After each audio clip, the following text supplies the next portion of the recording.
think that maybe it could be that your unhappiness isn't real, that everything you're feeling now is just an illusion created by your own mind. There's a Japanese concept called Fukō no Sakan. Very few people know about it. And look, when you understand this concept, you'll never look at your problems the same way again. Fukō no Sakan, literally meaning the slope of unhappiness. This concept is not just another pretty term. It is one of the most powerful ideas to ever emerge from Japanese philosophy. Because the truth is this: you're not unhappy. You're going downhill, and the further down you go, the faster you fall. Think about it. You wake up in a bad mood. You spill your coffee. You get into a fight in traffic. You're late for work. You get yelled at by your boss. You argue with someone you love, and at the end of the day you look back and think, why does everything go wrong for me? The answer? Fukō no Sakan.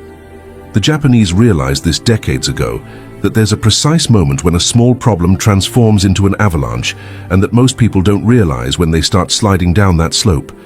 But some people realize this, and these people manage to stop before it's too late. Today you're going to hear the story of a guy who was at the bottom of that hill, and who discovered how to climb back up. But first, if you want to understand more about how the mind works and how to apply ancestral wisdom to your life, subscribe to the channel, like the video, and click the hype button. And tell me in the comments, have you ever felt trapped in a spiral of problems? Comment Fukō no Sakan if you've ever experienced this. Back to the video. Chapter 1. The Character and the Beginning of the Fall. Daniel was 34 years old. He lived in Seattle. He worked for a technology company. He had an ordinary life, but he had a problem that he didn't even know he had. It all started on a Monday. Daniel woke up 10 minutes late. Nothing serious, right? Just 10 minutes. He skipped breakfast. He ran out, he got in his car, and of course in the traffic. He arrived at work 15 minutes late. The boss looked at him. He didn't say anything, but the look said it all. Daniel sat down at his desk. He turned on his computer. And then, an email. An email from the client complaining about an error in the project. An error that wasn't even his fault. But do you know what happened? Daniel replied to the email angrily. He sent a curt, harsh, defensive text. The customer was offended. He escalated the situation to Daniel's manager, and suddenly, that 10-minute morning delay turned into a meeting with HR at the end of the day. On his way home, Daniel had a car accident. Nothing serious, just a scratch. But it meant a few more dollars in damages. When he got home, his wife asked him how his day had been, and Daniel exploded. He yelled. He said things he didn't mean to say. She left the room crying. Daniel sat on the sofa alone, and he thought, what's happening to me? The answer? Fukō no Sakan. He was going downhill, and he didn't even know it. In the following days, it got worse. Much worse. Daniel started sleeping poorly. He would wake up in the middle of the night thinking about his problems, and he would wake up in the morning tired, irritated, and without energy. At work, he started making mistakes. Small mistakes. But in a high-pressure environment, small mistakes become big problems. He started avoiding people. He wouldn't answer messages. He wouldn't go to social gatherings. He kept to himself. And the more he isolated himself, the worse it got. Because when you're alone with your bad thoughts, they get louder, stronger. His wife tried to help, but Daniel pushed her away. He said everything was fine, that it was just a phase. But it wasn't a phase. It was Fukō no Sakan. 3 months later, Daniel had gained 8 kilos. He drank 3 beers a night. He no longer exercised. And the worst part? He had completely lost his motivation. He would wake up in the morning and think, what for? Why even try? Because that's what the slope does to you. It takes away your hope. It makes you believe you have no control, that you are a victim of circumstances. And you know what's most dangerous about all this? Daniel didn't realize that he himself was creating this reality.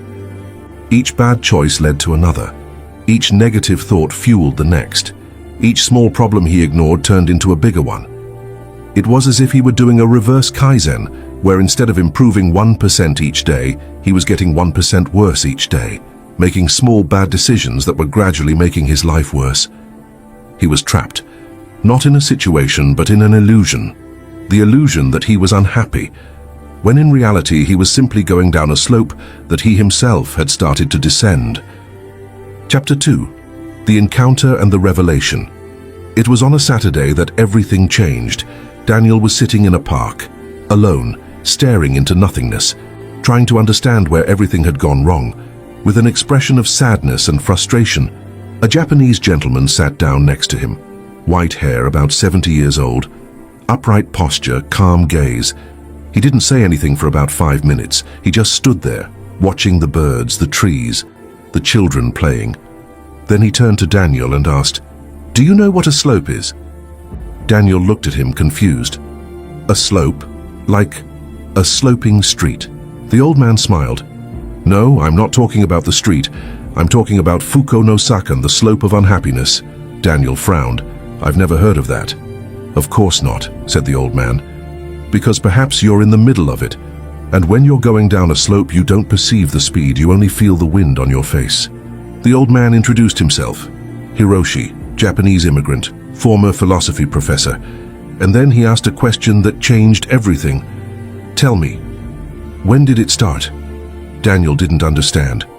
"When did what start?" "The descent," Hiroshi said. "Everyone who goes down a slope has a moment, a starting point. It might be small, so small you don't even notice it. But that's where it all begins." Daniel thought for a moment, and then suddenly he remembered. That Monday, the 10 minutes he was late. It was one day I woke up late, nothing serious. But after that, it seems like everything went downhill. Hiroshi nodded, as if he already knew the answer. "Fukō no Sakan. You activated the slope, and then you started rolling."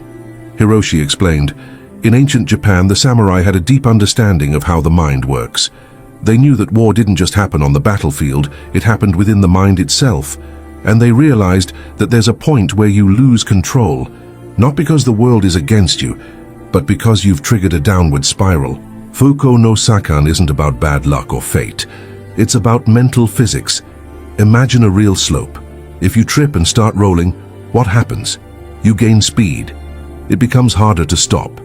And each time you hit something, you hurt yourself more. Until, eventually, you reach the bottom." That's exactly how it works in life. You have a small problem, a delay, an argument, a mistake. And if you don't stop to deal with it, what happens? That problem generates another, and that other one generates yet another. Because when you're stressed, you don't think straight. When you don't think straight, you make bad decisions. When you make bad decisions, you create more problems. And then you look at your life and think, why does everything go wrong? But it's not that everything goes wrong. It's that you're on a slope, and you didn't realize it when you started going downhill. Hiroshi continued, "The samurai called this losing your center. They trained their whole lives to recognize this moment, because they knew that if you lose your center, you lose the battle, no matter how strong you are, no matter how skilled you are." Although the concept of Fukō no Sakan truly became popular in the post-World War II period, in Japan, people have used the slope as a metaphor for various aspects of life for centuries, including to explain this gradual descent into unhappiness. "And how did they stop?" Daniel asked. "That's the important part," Hiroshi said. "They weren't trying to go uphill. They stopped going downhill first." Chapter 3. Ancestral Wisdom and Practice. Hiroshi took an old notebook out of his backpack. He opened it to a marked page. It had some Japanese characters written by hand. "Fukō no Sakan has 3 parts," he said. 3 things you need to understand if you want to escape the slippery slope. Part 1. Recognition. You need to realize when the descent begins, and that's harder than it seems, because the human mind is a master at deceiving itself. It makes you believe that everything is fine, that it's just a bad day, that tomorrow will be better. But it doesn't get any better, because you haven't changed anything, you've just waited. Daniel remembered the last 3 months, how many times he had thought, tomorrow will be better. And it never was. Second part, interruption, Hiroshi continued. You don't climb a hill while it's rolling, you stop first. And stopping means doing something different, breaking the pattern, because every bad action leads to the next.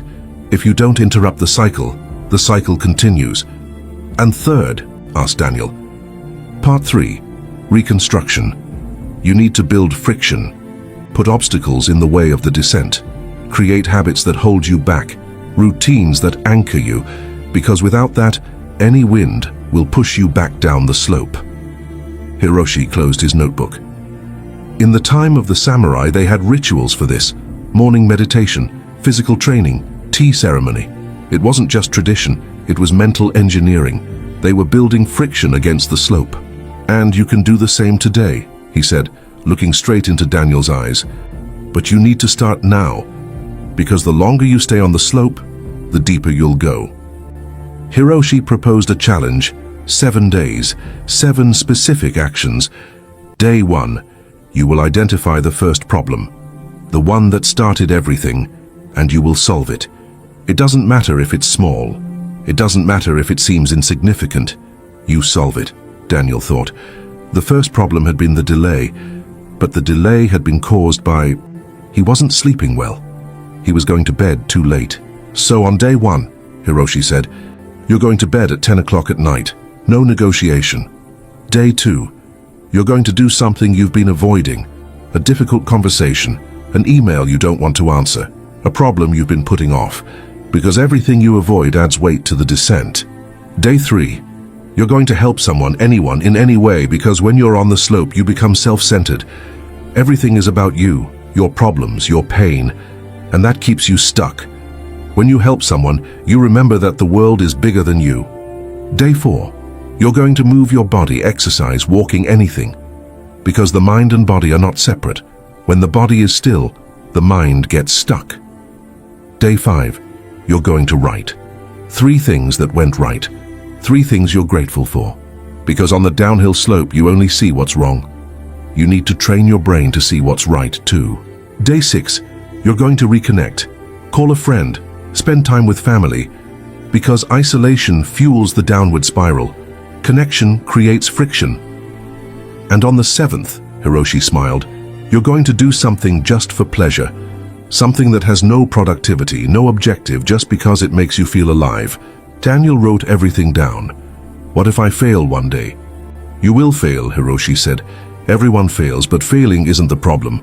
The problem is giving up. If you fall, you get up the next day and keep going, because that's what it means to get off the slope. It's an uphill climb, and uphill climbs are slow. Chapter 4. The Transformation. Daniel did what Hiroshi told him to do. Day 1. He went to bed at 10. He woke up rested for the first time in months. Day 2. He had a conversation with his wife. He apologized. He cried. She cried. But he was honest, and something changed between them. Day 3. He helped a co-worker with a project. Day 4. He ran only 20 minutes, but when he finished he felt different, lighter. Day 5. He wrote. And at first it was difficult to find 3 things, but he found them, and then he found 3 more and 3 more. Day 6, he called his father. They hadn't spoken in months. The conversation went well. Day 7, he went to a show. He didn't post on Instagram, he didn't take a picture, he just enjoyed the music. And you know what happened? He stopped going down. It wasn't an instantaneous process, but it was gradual. In the 2nd week, he repeated the process, and in the 3rd and in the 4th, and gradually he began to climb. The problem still existed. The work was still stressful. The traffic was still bad. But he was no longer on the slope, because he had created friction. He had built barriers against the descent. 3 months later, Daniel met Hiroshi again in the same park. "How are you?" the old man asked. "Better," said Daniel. "Much better." "So you understand?" "I understand. I wasn't unhappy. I was trapped in an illusion. The illusion that I had no control, that things only happened to me." Hiroshi nodded. Fukō no Sakan. The slope only has power if you believe you can't stop it. But you always can, at any time. You just need to choose. Clinical psychologist Dr. James Pennebaker of the University of Texas conducted a study on what he calls rumination spirals. He discovered that when people get stuck in negative thought patterns, their brain chemistry changes. Cortisol increases, serotonin decreases, And the longer you stay in that state, the harder it becomes to break free. But he also discovered something incredible, that small, consistent interventions can completely reverse this process. It doesn't require intensive therapy. It doesn't require heavy medication. It requires intentional and repeated action. The mind responds to structure, to discipline, to rituals. Fukō no Sakan is not mysticism. It is ancient neuroscience.